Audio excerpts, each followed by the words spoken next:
stages? What are the stages for somebody to become radicalized?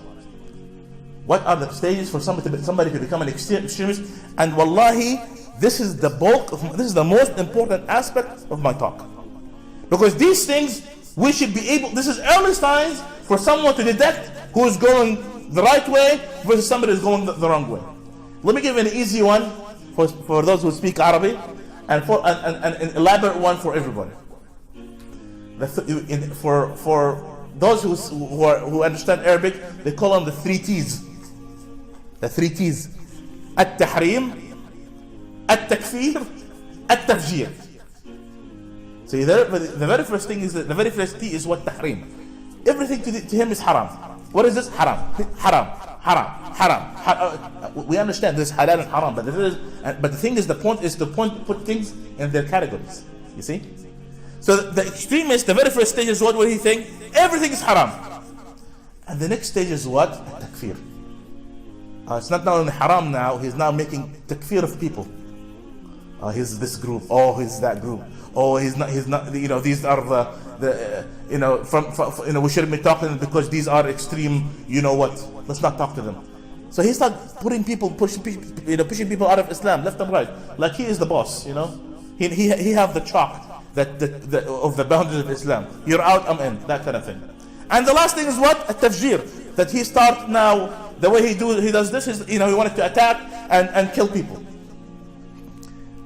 So this is the scholars, the way that the Muslim scholars have classified them. So let me give you a classification of a man, his name Gordon Albert. He have made this classification in 1926. Okay? And wallahi, this is the most interesting aspect of my talk. Okay? This is what he said. He said people, when they become extreme, they go through 5 different stages. Okay? He said the very first stage is what? He said a stage of the grouping. What it means, that they become a group, or it could be a tribe. The Somali tribe versus this tribe, Arab versus Somalis, Arab, Somalis, Americans. So everything to them is what is the group, and I start associating myself with what? Only my group. I'm an Arab, shouldn't be talking to the Somalis, or I'm an Arab, shouldn't be talking back to the Americans, or the Canadians. So you see, so they start. What is the very first stage is what? Is grouping. Okay, so when somebody have made it through to that stage, because now I want you to understand this. Is this common among the Muslim community? Is this common, guys? Is this common? Yes.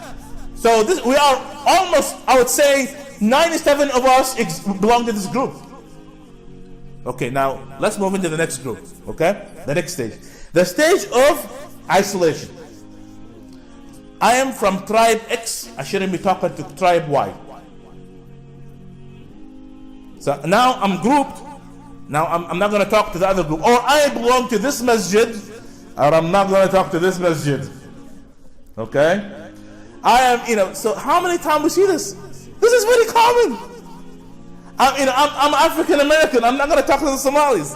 Or I'm a Somali. I'm not going to talk to the Arabs. Just isolated. We shouldn't be, intermingling among ourselves. So is that common or not common? Is that common or not common? Common. So most of us are still in stage number 2 of being extreme. Let's talk to the third stage. The third stage is at-tamayyuz, or discrimination. So now, after they grouped, and after they isolated themselves, the next stage is what? They wanted to discriminate against other people. And how many times, we're not talking about now Muslims, we're talking about the society at large. How much discrimination that exists between Muslims and non-Muslims. Between Muslims among themselves, between we're not even here. We're not talking about just Arabs or Somalis or African Americans. We're talking about even within the Arabs themselves, even within the Somalis themselves. Oh, he's from this tribe, well, don't give him that position. Discriminate against him. We should talk about him. The way we should be treating him is different. Don't talk to him that way. So again, a lot of the Muslims even exist in the third category of being extremist. And we wonder why this problem comes along, because we have not treated the problem from the right from the beginning. When Allah subhanahu wa ta'ala tells you that there is no difference between a man and a man or a female, a black or white, except for the righteousness, then this is the very first time is grouping. We're not supposed to be grouping. We should be talking to everyone and treating everyone equally, because that's the essence of the problem. You want to know what stage number 4 is?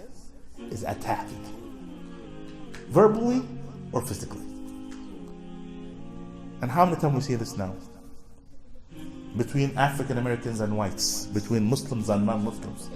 So this is a form of being extreme, a form of being radicalized. And the last one is what? Extermination. Lift them out of the face of this earth.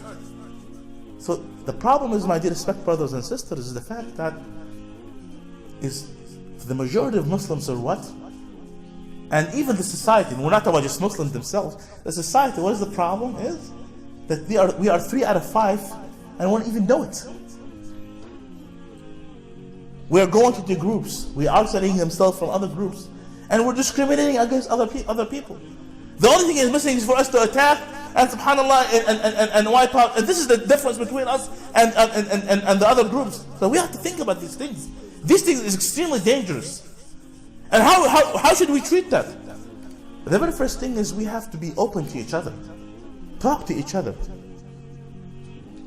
We shouldn't be having these barriers of grouping that exist between people within the masjid and between the masajid themselves. We should believe that we are citizens of this country. We believe that this is our homeland, and we should treat it as such. Because as soon as we think these are the outsiders and we are the insiders, we'll treat it differently. Yes, they have different religion, but we are living in the same country. We are neighbors. We speak the same language. We almost we pass by each other day after day. Our belief should not be a cause for us to discriminate against them or treat them differently, or to us to isolate ourselves from other people. Prophet Muhammad sallallahu alaihi wasallam, when he was in Mecca, that he lived in the suburbs of Mecca, or he lived inside of the Mecca, he used to deal with the kuffar day after day. And that's the way people changed, because they looked at his morals. He was a role model. He treated them differently, and people accepted Islam one after another because of the way Prophet Muhammad sallallahu alaihi wasallam conducted himself with the non-believers.